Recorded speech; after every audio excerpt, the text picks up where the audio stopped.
I really focused on nonprofits and getting students engaged in nonprofits and how to give back to the community, how to engage and be there no matter if you're an 18-year-old college student with no money, nothing, you can still make an impact on people.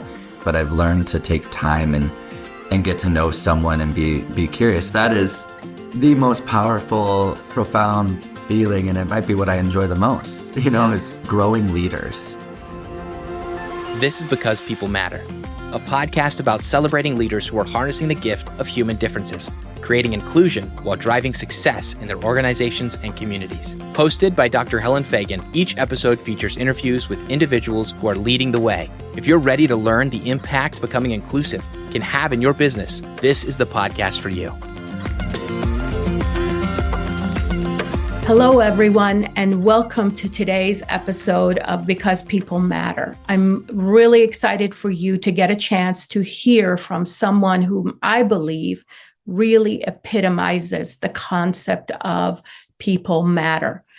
Kevin is a magnificent leader whom I've had a chance to get to know over the last decade and have watched him grow as an individual and as a leader. When I first met him, he was a student in my leadership course as an undergraduate, and I had the pleasure of inviting him to be a teaching assistant for that same class, and then supported him for his Fulbright scholarship and have just watched him blossom.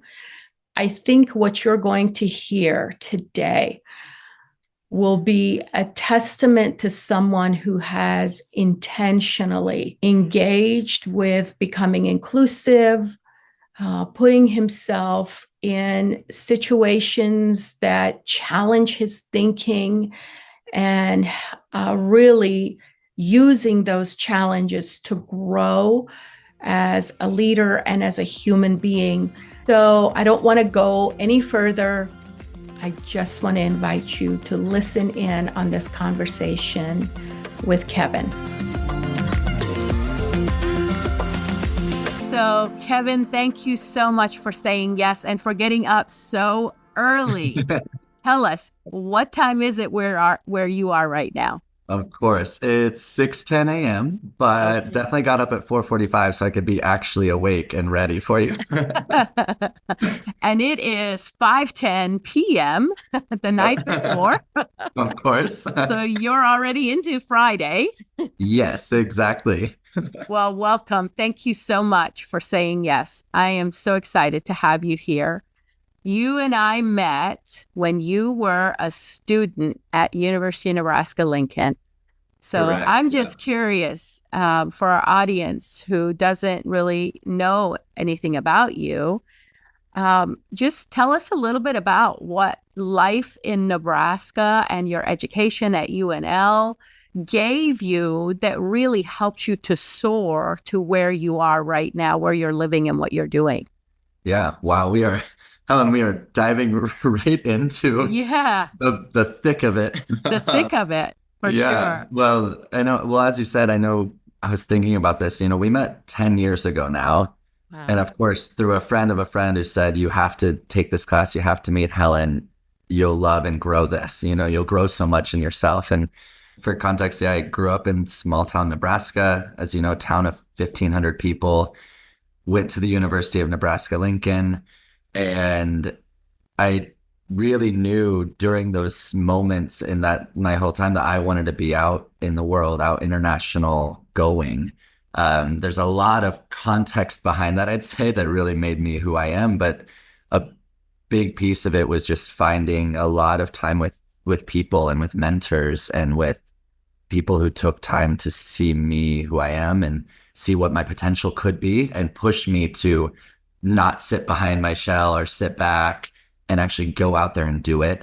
And really, we'll dive into a lot of that, but I think it really set the tone and was the right amount of time in Nebraska. I originally planned on going to undergrad out of Nebraska. I don't know if you knew that, but I planned on leaving Nebraska, doing my undergrad out in Boston. It was always my dream. And I last minute decided I need to be in Nebraska. And I looking back, I think I didn't know quite why, but I think I just needed some more time to figure out that bit of who I am Uh-huh. and do that in Nebraska and take time in this community, be closer to family too, because I knew I wouldn't be back living in Nebraska. Uh, Mhm. and it did set the tone. I also met the people and kind of fell in love with people and just taking care of others and supporting others and being in the type of community in Nebraska that cares about others. And it set the tone, and I moved right after undergrad. I moved, I think the 2 days after, it felt like, I think it was, down to Dallas. And then 2 days after, it was actually on my last day of work in Dallas. I finished work at noon and I was on a 3 p.m. flight to Vietnam and moved there and started work on Monday. It was Friday and started work on Monday and haven't slowed down since, kind of all over the world the last almost 9 years now. Wow. Wow. Yeah. Was this your move to Vietnam? Was this with the Fulbright scholarship program? Yes, it was. Correct. Yes. So tell us a little bit about that and how that kind of continued to mold you as this global navigator. Absolutely. So to speak. Absolutely. You just had a very vivid memory pop in my head, Ellen, of the moment I found out I was an alternate to Fulbright. I found out, and not 2 hours later, I was with you in the hospital doing, helping facilitate a workshop Yes. with leaders. And I was Yes. not in a good place. I was an emotional wreck. And I told you where I was right when I walked in. This is where I'm at. And you're like, this isn't, it's actually a very pivotal moment for me because you said, okay, you're here, like, but you're a Fulbright scholar. And you announced to everyone that I was a Fulbright scholar. And I remember thinking, Helen, that's not true. And so I was like, oh my gosh. But I remember you announcing that with saying, no, you are, because you were selected. You are an alternate for a reason. You'll have your opportunity and you're being there, but still being selected. And looking forward, of course, then I did end up getting it and going, to Vietnam, and a really nice moment. But it reminded me too of, acknowledge how great something you're doing is. Don't just sit in the mindset that it isn't. Right. But yeah, Vietnam for me was really critical. It was my first time really properly moving abroad. My first big, jump into the world that I thought I wanted to do, but you don't know exactly if this is it or not. And maybe it's going to flop. It's going to be great. And I loved it. I had a phenomenal experience. Really, I went in knowing I wanted to learn the language and I wanted to be in the community all the time, nonstop, whatever it takes to just learn, engage, be there and be with, students and be with other people. And each Fulbrighter usually takes a focus on, doing the work. I was in ETA, so I was doing education and teaching at a college down in Canta in the South. And then you also do something else as really your own specialized focus of what you want to do to engage and do U.S.-Vietnamese relations, engage in cultural engagement. And so I really focused on nonprofits and getting students engaged in nonprofits and how to give back to the community, how to engage and be there. No matter if you're an 18-year-old college student with no money, nothing, you can still make an impact on people, and you can be focused on your school while go spend 2 hours at an event. And so I really took a lot of time with my students on that, and that as well as, time at the consulate and at the embassy to do different speaking events. Which is probably where I learned the most. And I learned to shift my education focus on making people confident and comfortable where they are and what they know, what they understand, the English language, whether they feel like they're advanced, they've had years, or if they're first learning it. You got to meet people right where they are and feel that, find what they need to feel confident and comfortable, because learning a language is obviously not easy. And I was learning Vietnamese at the same time. So I made sure that I spoke Vietnamese to them at all times I could, because I made so many mistakes all the time. And I think it helped, of course, because it's like, okay, just go with it, have fun, and feel comfortable to have fun with learning a language or meeting new people or doing something new. That was big for me. Yeah. It doesn't come without challenges. I think my time in Vietnam was also the first time I went through months of really struggling with adapting, struggling with like the the challenges of also white privilege and seeing like that space that I'm in and that I'm aware of, but I don't know it yet. I don't know to what extent. I don't know what that means, the depth of it, because you have to keep learning that and you never will know the depth of it. And so that was hard. And I had a, very strong community in Vietnam, but I also saw where I have so much privilege in that space and where to acknowledge that, where to also acknowledge who I am as someone who's very outgoing, who wants to meet with people, who's willing to talk to anyone and put myself out there, and that's not a bad thing. That is a good thing. That doesn't just, line with my privileges that I have too, and you can acknowledge those as well as be the person you are. And that was something I battled with, oh my gosh, every single day, trying to figure out what was right, what was wrong, or what's too much, or where I need to be to fit in and not push too much, etc.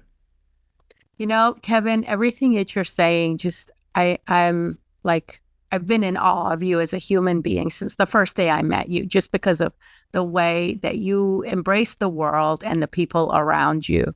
And, one of the reasons that I asked you to be a teaching assistant for the class was because of your love for people. And you are a great listener, very intuitive in terms of, really hearing what people are not saying and what they're saying, and just really connecting with them at that deeper level. The thing that really inspires me, though, Kevin, about you is there is a level of curiosity married with courage, that it doesn't matter if I'm going to stumble or fail, I'm going to learn and I'm going to do good, and I'm going to help and bring others along with me. And I love that about you. And I think that is one of the best gifts you offer the world with who you are. So thanks, Helen. I appreciate that. And I think I can say everything, learning every single day in every person you meet. And I live by Ubuntu. Yeah. By Archbishop Desmond Tutu. I had the privilege of meeting him back in 2013 and have for years and years followed his work. And I always think of that Ubuntu, I am who I am because of who we are.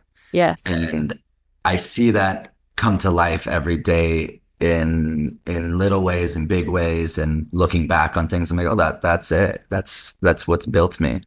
Yes, yes.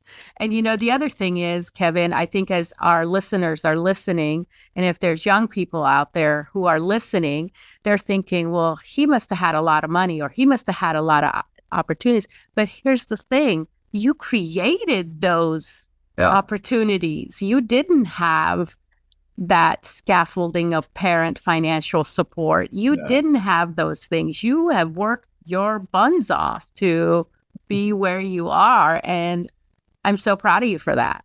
Yeah. I mean, Ellen, you say that absolutely. They grew up in very, very small town. I was a pig farmer. I was just talking about this. That was my fourth job. I was 15 years old and that was my fourth job. And I was a pig farmer while doing my other job as my main job, so I was doing pig farming on the side to help my father out, because we had the whole pig farm and everything. And we grew up very simple. And I think that also really set the tone of what it means to go engage with people, keep things simple, also enjoy travel, whatever that is, but do it to the means I can and do it around the people I'm with at whatever that is, whatever that looks like. And I think I did. I really saw what was possible, and how I could jump out and do more and get out in the world, whether without no money. I mean, geez, I remember being very, very broke, out of money, traveling for a few months between leaving Vietnam to sub-Saharan Africa for the first time, or second time, but first time on my own, and doing it without I had like $900. I was like, what are you doing? This is a terrible, terrible idea. And I went with it. I was like, I think I have to do this though. There's something to it. And if I can do it right, why not do it? Yeah. Yeah. So you have now visited 50 countries and Yes. all 50 states of the United States. Yes. And you are like a baby. You are so young still. I'm still in awe. But what has been the impact of living and working and visiting 50 countries and all 50 states? How have these experiences and these places and people and things, how have they shaped who you've become? Yeah, I'd say the most is you meet spending all this time on the road, on flights, on the go. I mean, you meet hundreds and hundreds of thousands of people from every moment. I mean, in one day, you meet 12 people you talk to in the transit in the airport, your Uber driver to this, to this. I'm like, by 7 a.m., you're like, I've talked to 14 different people from 12 different walks of lives from 3 different cities and 12 different modes, And Yeah. I think that's being all over the world. I've also built a community. I love the world. My heart is bits of pieces everywhere. It's just massively spread across the world. And I'd say I learn every single day because of all these people I meet and taking time with them. It's something I've learned with the travel is that you have to take time even with your Uber driver to, being at the airport, the person sitting next to you, even if it's, 30 seconds, whatever that is. But I've learned to take time and get to know someone and be curious, as you said earlier. And there's been so many just magic moments or turned into long-term friendships. I mean, I remember being on a layover, flight got delayed by 20 minutes, and I popped into the bar right across from our gate, sat down. There's this lady next to my order. I was like, what are you having? She said what it was. I was like, I'm ordering one of those. We'll have a same beer. And she's like, yeah, my flight's delayed. I was like, mine too. Same flight. We're talking, flight gets delayed, I think 5 more times. We split a beer now. We're like, we have time to split one, right? So we got one, poured it between us. Oh, our gate got moved now. So we go down to the other end together. We end up, she actually just from this last week when I was running my marathon, she commented on my post telling me congrats on it. We've been talking ever since. And it's like, the chances are infinite, honestly. The chances are infinite. We always say, what are the odds? But it's not. It's something that if you put yourself out there and you just say hi and you try to engage, and sometimes that's exhausting. Don't get me wrong. Yeah. There are so many days where I don't want anyone to talk to me and I'm sunglasses on trying to avoid, and I need recharge, but the odds are infinite in that sense. And I think I've learned that there's so much in the world about every country I've been to learn and to cherish and to spend time in the community just to see how beautiful it can be and also how daunting at the same time. And you take both everywhere. I mean, in everything we do, you have to take both pieces together and find a way to be with the person you're with or be around the community and find the good, find the love in that space. And your heart and your eyes are always looking for the good and the love. I know this about you, which I think is you give that out, you pour that out of yourself, which makes sense to me that people gravitate towards that, and why this person here years later is commenting on your run posts about your Sydney Marathon, which congratulations. Yeah. I know you just did that. That's fantastic. Thank you. So, yeah. So, in our research with the inclusive leadership research, one of the things that we learn is that inclusive leaders are really comfortable leaning into even challenging situations with a great deal of curiosity. And I think you embody that so well. And you've talked about it in many things.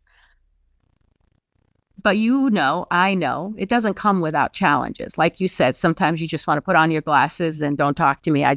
I'm peopled out is what I say. I'm peopled out. I need to go have that recharge time. So what do you think has been the toughest part of, leaning in and learning to live this way? Yeah, Helen, I think maybe the hardest part for me is that I have to constantly learn to be patient and forgive myself when I often tell myself, you should know better. Mm. You know that there's learning. You know that you know this. You've learned this again. You've already seen this before. I mean, I do it all the time living here in the Philippines now. I'm here, the last 5 years in and out, and I'll be doing different types of work, right? And then I'll realize I didn't ask. Weeks later, something will go wrong with the project. I'm very high stakes right now, and in this intense place, and something will get delayed or something will get adjusted. And I'm like, better, Mm. and you should have asked these questions. And it's really easy to get very hard on yourself very quickly, and also hard on others and frustrated. And oh my gosh, I'm challenged with that every day. And sometimes I need to just, of course, let it out. But often it's like, this is what learning is every single day. You don't just get into this leaning. You have to keep leaning in when it's challenging. And then you have to do it again. And then 400, 500 more times. And then another 1,000 after that. And you can learn and learn and learn. And I've seen it. And then still not see something because you have 14 other things you're seeing, or you're leaning in on this. And it's all, I mean, we all live in this intense space, no matter what our work is. There's so many stimulants and things happening. And I'm often challenged with that, where I'm telling myself I should know better, or, you've learned this before, so why are we having to learn it again? Well, that's also just the reality of learning and just how life is. And so There's a spiral learning, right? Yes, you learn it at that level, and then you learn it at a different level. Yeah, exactly. And I think I see that often. I know we haven't talked really about my work yet, and I've been all over the world. For those listening, I've been all over the world, but the last 8 years, 7 years has been with a global nonprofit. And so I've had the chance to spend significant time, 6 to 12 months of the year. First crossed in sub-Saharan Africa, some time in Latin America, to most of it in Southeast Asia, a bulk of it in Vietnam, and now especially the Philippines. To date, most of my adult life has been spent in the Philippines, and working with a lot of people. It's spending time working very closely with government, to local partners, donors, to healthcare providers, because we're a medical nonprofit, and you name it, to families, to community members, local government units, to the owners of restaurants that are serving us, you name it. And doing all that everywhere, there's just so much infinite leaning in and learning. I've built in my work, and I've been able to kind of be all over in different opportunities, different needs. But I think work has really kind of shifted. Okay, where is there a need for us to understand better, and how can we do better to bridge this gap between a global headquarters to the local foundation and our local community partners? And I've been put in that place, a very special and amazing and beautiful and very difficult place, to be that interpreter, to be that cultural interpreter in this space. And I love it. It's my passion. It's just bringing people together and finding a way to understand more and help others understand, when that's very difficult, even as someone who's had exposure and been doing it in every single day for 8 years. It's so difficult. So then trying to help others who haven't been doing it every day, who've been back at their home and in their routines, helping them understand that too. Oh my gosh, it's amazing, and in a really big feat to help each other, get through those differences and misunderstandings, or information and ways to see different, a different perspective. It's a big piece of my work and what I've been doing. Yeah. You touched on a topic, cultural interpreter. Mm-hmm. And, for those listening who don't understand what that means, we say that linguistic interpreter are people who interpret what's being said. Cultural interpreters are interpreting they think everybody understands. It's not being said. It's just assumed that And so, we all are cultural interpreters in some way or another. I mean, think about it. You as a senior in college, you're a cultural interpreter for the freshmen. Yes. What this is how you succeed here. This is what you do, right? But the level of cultural interpreting you're talking about is a whole different ballgame, because not only, what I hear you saying, not only are you interpreting national culture, but you're also trying to interpret from the perspective of the NGO, corporate headquarters, organizational culture. Add that to the culture of nonprofit versus healthcare. I mean, you're talking so many different cultural lenses that you're having to interpret for all of these people because you're coordinating all of this. Yeah. Wow. I mean, absolutely. I call it this web all the time. And my colleagues probably are tired of me saying it, but I always call it this web. You know, you're looking at and it pulls. It's a web that constantly is moving. And so sometimes it's pulled towards this corner a lot, drastically all the way out. Sometimes it's tucked into these three areas, but it's this interpretation towards, global headquarters, to our government partners and what they're going with also behind the scenes. Because I don't know everything that they're dealing with separately, to our donors and partners, to a medical professional who's like, this is how it works, but this isn't how our strategy is right now, to help them. And you're looking at so many different stakeholders, so many different perspectives and priorities at once. And I think that's what, when you're working with anyone, even back home, even in university, every single person has their own background story. Yeah. Every single person has their own priorities right now, or maybe they need to hit these deliverables, or they're getting pressured, they're having family challenges, whatever it is. Everyone has their own story happening internally, behind the scenes, maybe with their whole community behind them. But me face to face with them right now, we're talking about this one tiny little story of theirs. And I think about this all the time as we work with community health workers. We're asking for a ton of support, finding patients, being in the community, doing recruitment.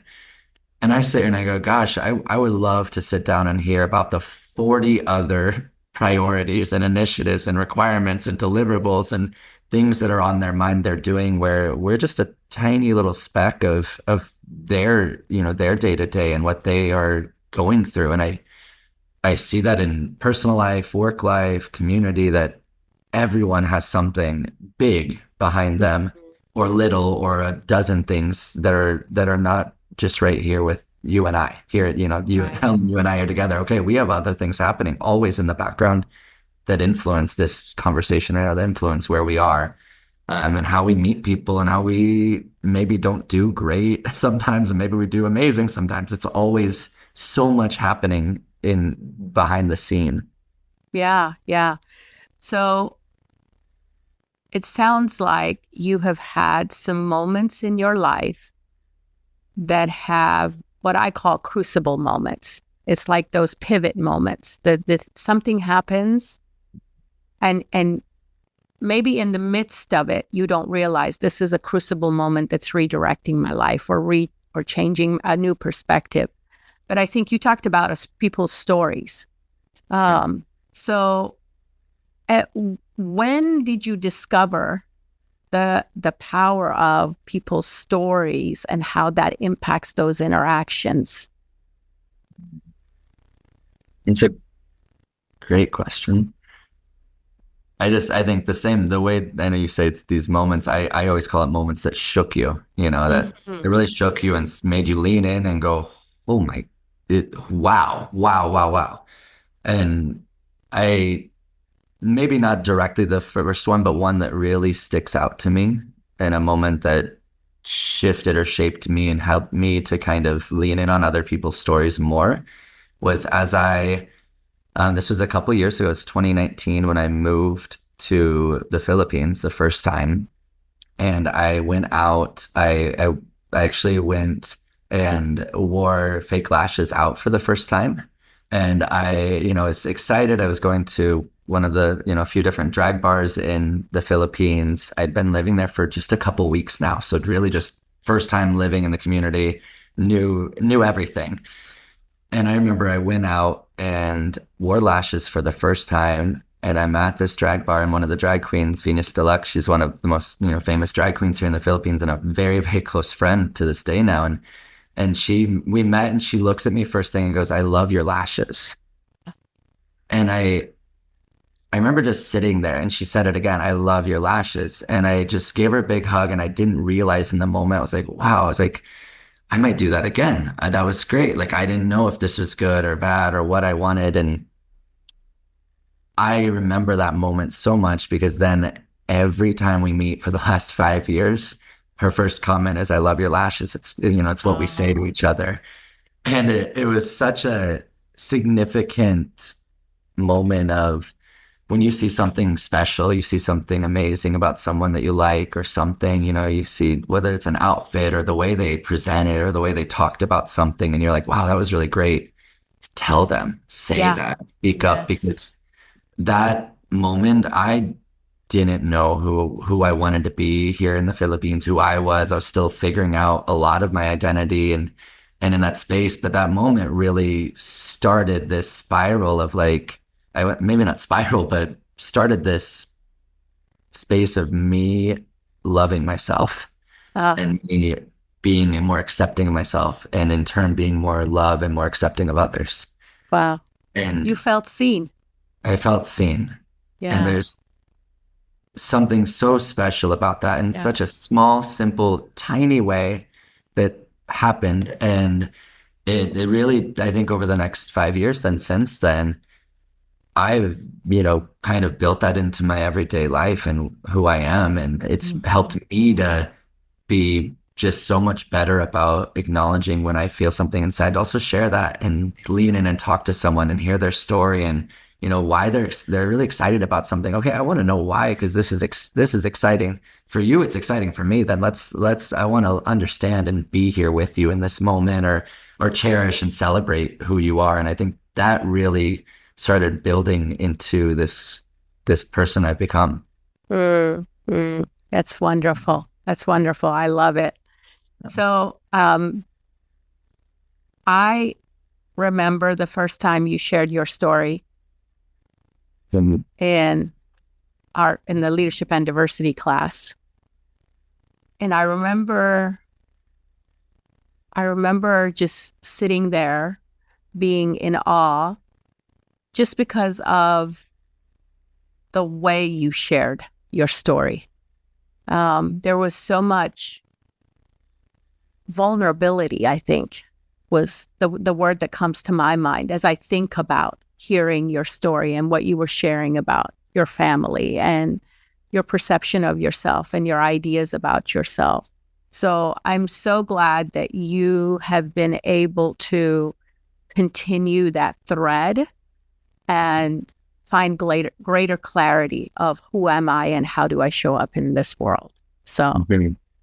that's Yeah, fantastic. yeah, Helen.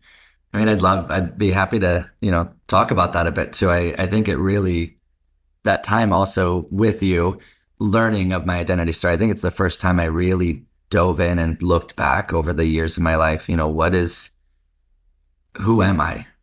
Who am I really? Why do I do these things? Why do I always care for people? Why do I also put so much pressure on myself? There's something that comes from that. And I think that, our class and doing the IDI really spent time exploring that, which for me, my identity story, I know we've talked about that. My identity story for me was such a also pivotal moment of probably diving more into who I am to then start accepting those pieces of me or acknowledging them as a gift, even if Yeah. they were not a gift for a while or didn't feel like that. I mean, as you know, I grew up in a small town, Nebraska, but I remember from the beginning of, my beginning of life, really, as 5-year-old, my mom had diabetes. I learned early on how to use a glucogen pen. I was 5 years old when I first knew how to, if I needed to, if she was unconscious or unresponsive, to, stab it into the side of her waist to help her. I learned how to, make sure that she could get sugars or that honey dissolves. And you learn these things as a 5-year-old because I needed to know how to take care of her when I could at a very young age. And, for years after that, it was just what I did and what I got used to in the mornings, waking up and it might be 5:36 a.m. and going down and taking care of her, sitting her up and doing that because it mattered. And it just was what I was supposed to do. And it wasn't odd. It was just that was what life was for me. And it was the responsibility that I had and expected to have. And I did it and I loved it. And I also, struggle with it, but it really, that's one piece of it, is to take care of people at no matter what, whoever they are. And to this day, my life has been around taking care of people in any condition, any circumstance. You do it, because that's just what my mom taught me. You take through this experience. She taught me you take care of others at any place. And then on the other side, my dad was always super, super critical to do better and to do more. And, if I got a 97 on an exam, it'd be, why didn't you get a 99? It was always, in a way, what I interpreted at the time was it was never good enough. But it was also this pressure of he knew I could do more and I could do better, and he knew my capabilities. But I, at the time, took it very negatively and struggled. And it was always, you're not good enough. You're not good enough. You need to do more because you're not hitting the mark. You're not doing enough. And that pressure, takes a toll. And over the years, I struggled with it, and I struggled to always try to grasp onto everything. It's probably also why I, worked 4 jobs by the time I was 15 and continued to work 2 things at a time, plus conferences and hosting this. And how can I do everything possible in the 24 hours of a day? And you combine these two, and it's not a great combination if you're not able to be aware of it. To help everyone at all costs, and you're not good enough, or not feeling that you're good enough. Yeah. Very difficult combination to be in. And for years, for 15 years at least, I didn't process that well. Struggled, and I at many times didn't feel like I mattered because of that. And that is, a big piece now of who I am. And I look back and say, that's actually what's made me who I am. Those two combination has made me the person who I am today. The work that I've done, the success I've had and opportunities, the drive to do more for people, to do more for myself, to always be, jumping to the next, but living in life where I am, to take care of each other, be in this nonprofit space, and to show up and listen to people for 5 minutes and, have a conversation. Those two combined, looking back, it actually was such a gift of who I am today. And that's what our identity stories are, is figuring out where they come from, what experiences shape, because every single experience we have, every place we live, every person we interact with shapes who we are. But there's very big momental, those shaking ones. And those were 2 rocks that I was built off of. Yeah. And I see now, and through my identity story and through time, that's what's made me the person I am today in such a beautiful way. After being able to lean in and understand it and not address it, but to lean in and understand it with intentionality. Yeah. And I often think of the importance of people sharing their story in whether it's in a personal, professional environment, but being able to share your story and having people genuinely care and listen can create its own healing, right?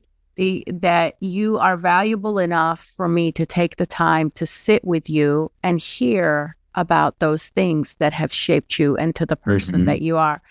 The beauty, I think, is that you have been able to take these 2 rocks that you said that you're built off of.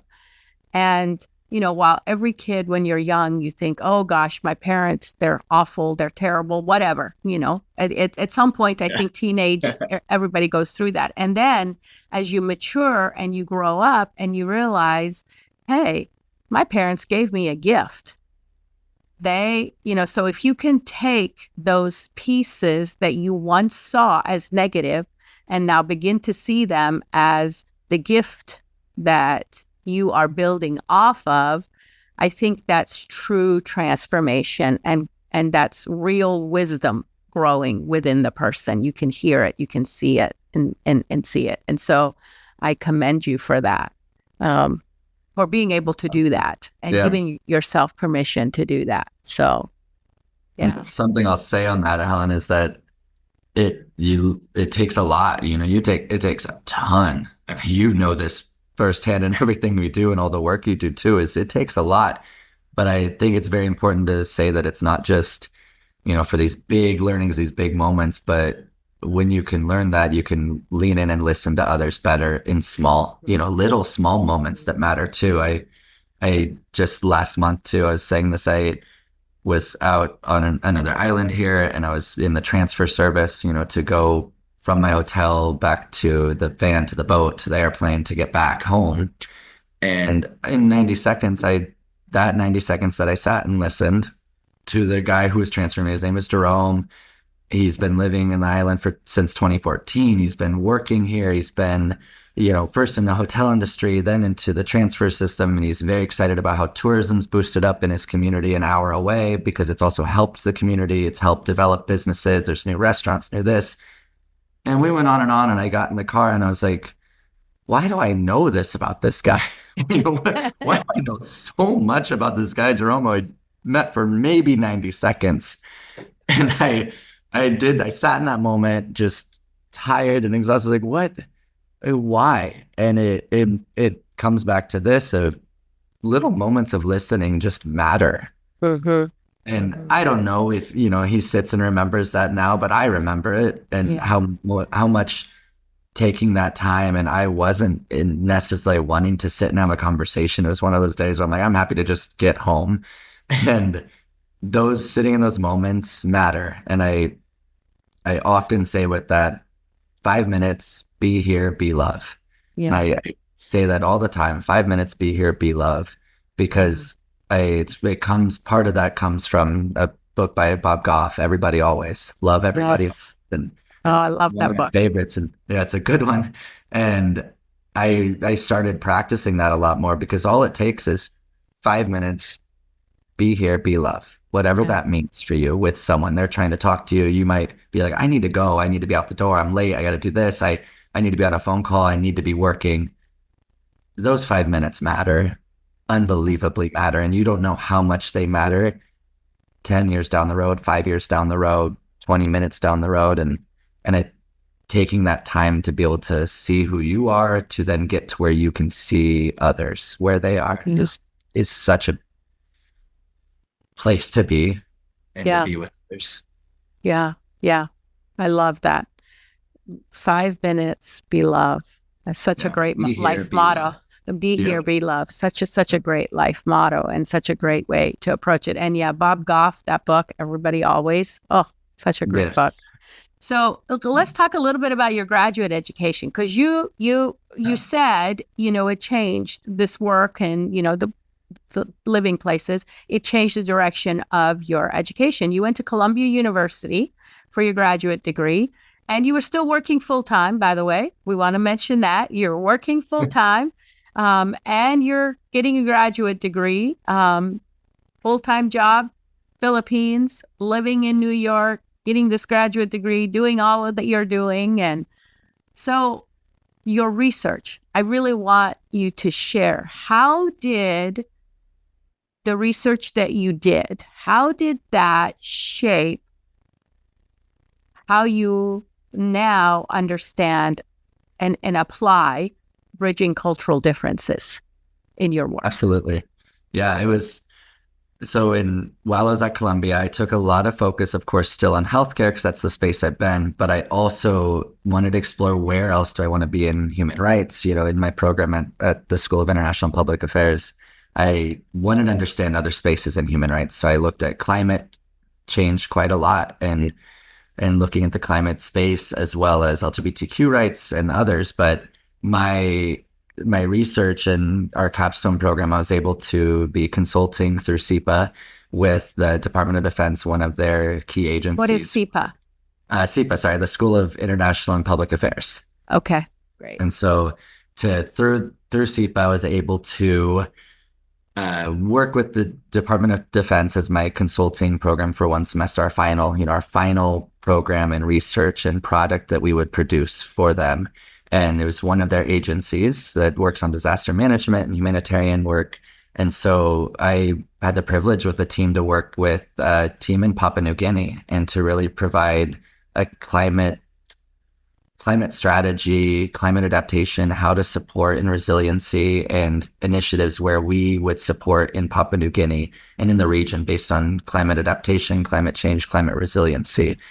And we really focused on, climate safety. How do we be a part of that?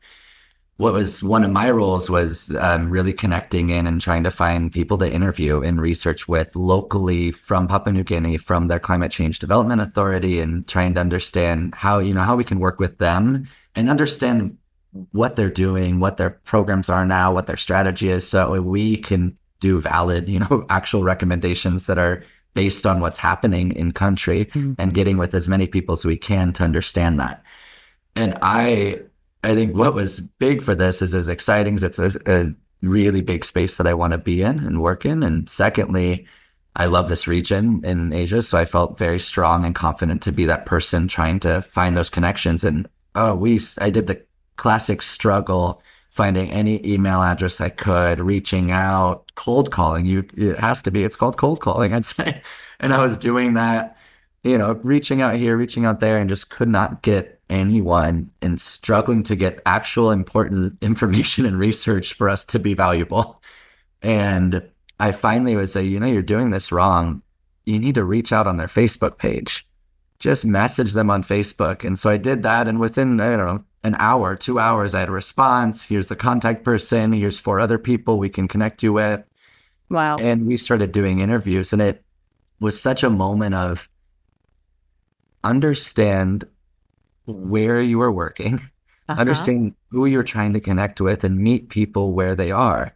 I've lived and worked in Southeast Asia. This is a connecting point. We use Facebook Messenger for everything. People are going to respond there, but an email that gets buried into work things and it's not a priority, but a message, just a simple, hi, we'd love to connect. Here's what we're doing. That's all it takes, but in the right way.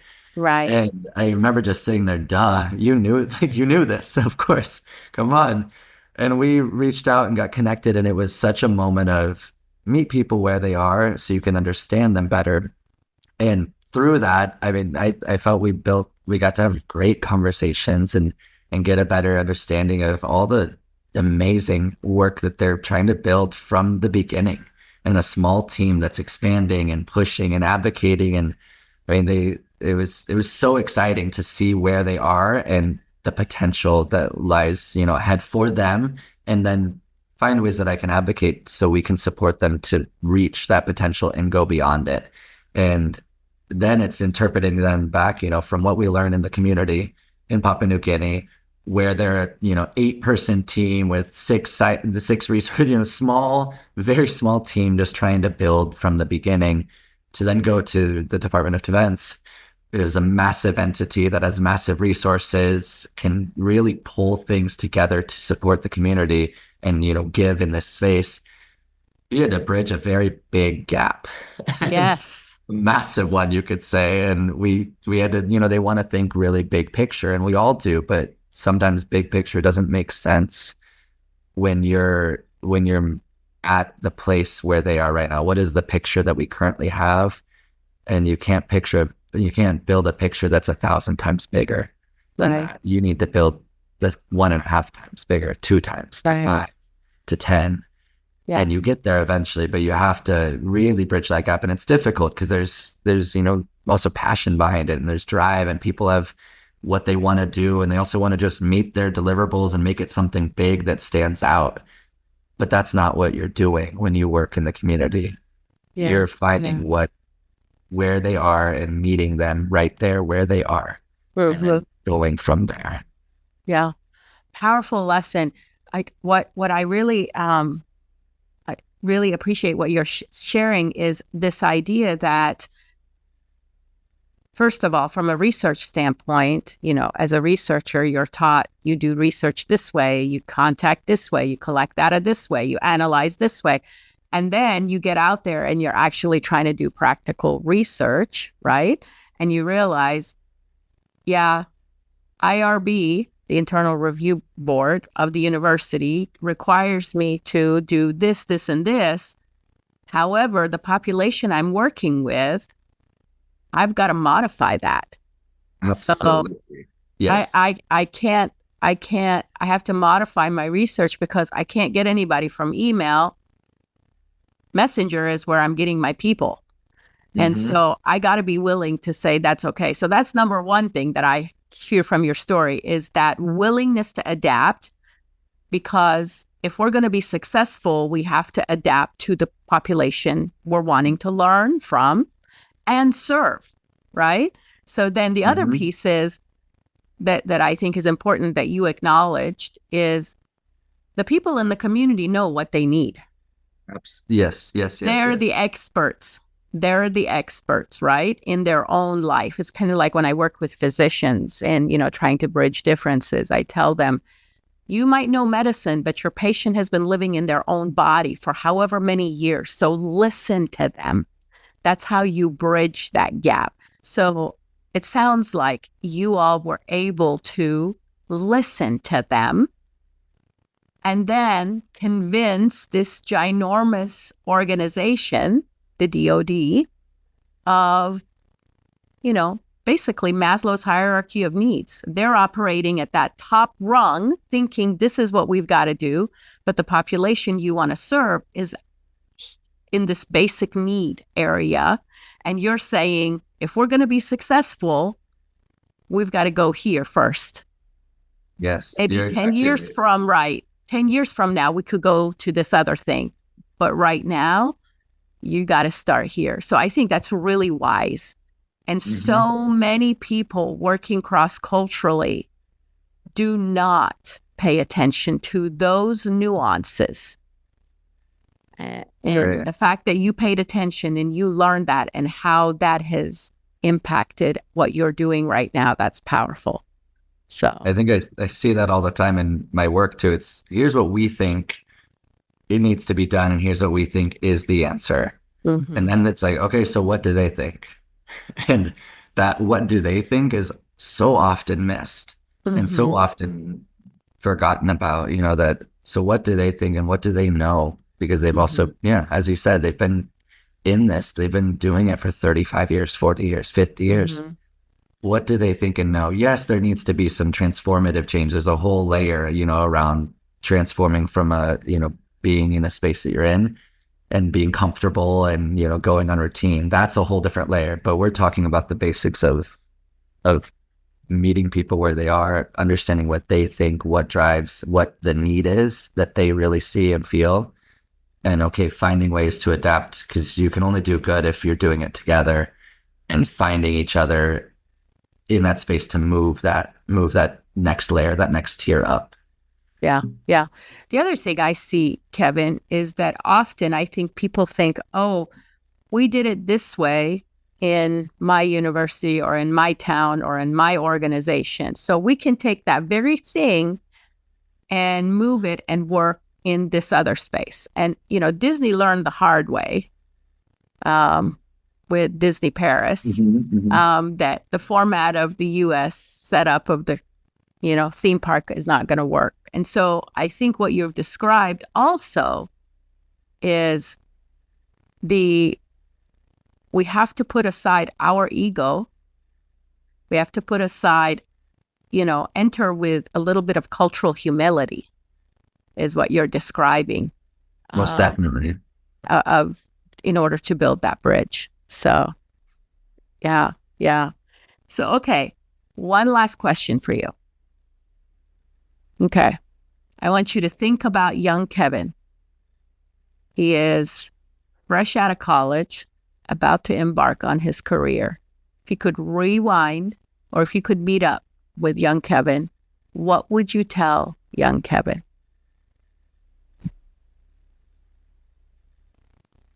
The first words, I'm a very big believer of the first words that your gut pops up, and it's, you're doing this. And I said that just yesterday in the hospital that I'm building, you're doing this. And I don't know how many times we can say that to ourselves that it sticks. You're doing this, whatever it is, you're doing it. And I wish that I would have seen that many more times and believed that in myself many more times growing up. But I also think that beautifully, when we can't see it, I'm very, very fortunate that there's been many mentors in my life that have helped me see it, or reminded me when I'm not seeing it, or acknowledged it when I'm not acknowledging it. I've been so fortunate that I think that's, wow, I don't think about that often enough, or maybe I do think about it a lot, but not direct that correlation, around me doing it and reminding myself of that, and believing in myself, to the people that have believed in me and reminded me of that. I mean, I think, Ellen, about in high school, I had a very, very close mentor, and to this day, Mrs. Seaman, she believed in me and pushed me to do public speaking. I was terrified of speaking in front of people, and that does not sound right. That sounds ridiculous. Was terrified of speaking up in front of 4 people in a class, and when things that I knew, let alone speaking on a stage in front of 5,000 people. And she always believed in me and pushed me. And as a mentor, I think I can't credit enough the mentors in my life and the people that have pushed me like that. And I remember Erin in undergrad. Then I would come into her office in the College of Business and lay down on the floor in her small office. I would lay down on the floor, not say it, would just lay down. And she'd be like, "Do you want to talk about it?" I'd be like, "No, 5 minutes. I just need to be here on the floor." And she'd be like, "Okay." And she would wait, and she'd be like, "So now we can talk about it." And would believe in me and push me and really remind myself when I'm not, even if I don't think then I didn't see that she was telling me that. Looking back now, I see, oh, she was telling me that I can do this, and she believes in me.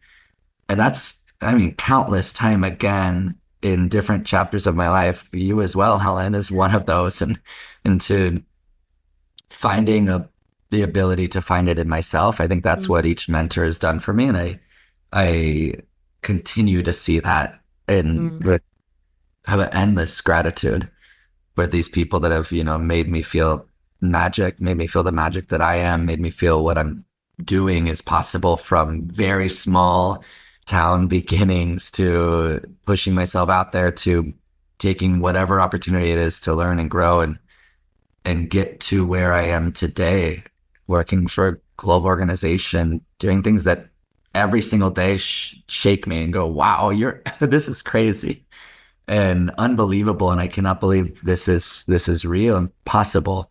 But at the same time, it is. And I can't speak enough the amount of people that have helped me feel my own magic and become that magic. Yeah. And Kevin, that we as individuals, mentoring others, and you are a mentor now yourself and have been since your Fulbright years, and even before that, when you were at University of Nebraska, you felt it, what you get out of mentoring someone and then watching them soar and reach their potential. I mean, so it's magical. You're right. It's magical, not because it's about me, but it's magical because of that reciprocity in the relationship and how, you can hold someone and create space for that person to be themselves and then watch them, flourish, watch them thrive. I feel like that's what gives life meaning. And the most powerful you're doing feeling. You're doing that. That is the most powerful, profound feeling, and it might be what I enjoy the most. Is growing leaders and growing. Yes. That's what I'm doing here, and I remind myself every day, literally grow leaders. Grow leaders. Yes, I love that. I there's so many ways that's what matters to me, and I think of when I moved to New York for grad school, my first ever rooftop gathering. I had many. I'd always have a speech that everyone would make sure they didn't show up too late for my speech. And the first one I asked was, who do you want to be? To every single person there. We had just met that week. I knew none of these people, but I asked, who do you want to be? And I think, this just made me think of that. It's like, okay, that space and understanding that, and then saying, okay, I want to see that happen, because wow, my heart is just bursting. It's bursting. Yes. From that. And it's so exciting to see that in others. And now looking back, I can see where my mentors have been able to see that in me. Yeah. Yeah. Well, Yeah. I think it's magical what you're doing and the way you contribute to the world and the way you are choosing to live with curiosity. I mean, I think you embody the best of what we consider inclusive leaders to be. And so it's been fun to watch you grow and just really see all of the things that you're allowing yourself to experience and to explore. That is called living life. So thank you so much for taking time out of your incredibly busy schedule at 6 a.m. in the morning and sitting down with me and sharing. And I know our audience is richer because of what you are sharing. So thank you, Kevin. Thank you, Helen. I'm so happy and so grateful for this and to share with you and share with everyone. Well, have a great rest of your day and good luck with the hospital grand opening tomorrow. Yes, thank you. I will be leaving for the hospital in about 15 minutes now, so I'm right back to it. So you know how the days go, and this one will be a long one, but a really thrilling. So you'll see very soon pictures and updates and everything. I'm so excited. So for our audience, if they wanted to follow you, learn more about what you're doing, where can they find information about you, Kevin? Absolutely. So I'd say I'm most active really on either Instagram or on LinkedIn. And so it's Kevin V as in Victor Thor, Thor. My LinkedIn, if you search Kevin Thor, you'll probably find me pretty quickly with, things around my work around CEPA, Columbia related as well. So both of those is probably my most active and best space for that. But I will say I'm very happy for people to reach out. I love the opportunity to connect with someone. Doesn't matter what my schedule is, doesn't matter how busy, I'll find time, even if it's a quick 30-minute conversation and interest in grad school programs or international work or what to do to, move abroad, whatever that is. I would love to connect and give an opportunity to be there to listen and support. So raising the next generation of leaders. Grow leaders, Kevin. Of course. I love it. This has been Because People Matter, a podcast about celebrating leaders who are harnessing the gift of human differences, creating inclusion while driving success in their organizations and communities. You can find links to any resources mentioned in today's show notes. Because People Matter is brought to you by Helen Fagan and Associates. We are changing the world one inclusive leader at a time. Go to helenfagan.com to learn more about what we can do for your organization. If you enjoyed this episode, be sure to subscribe and leave us a 5-star review. Thank you for listening.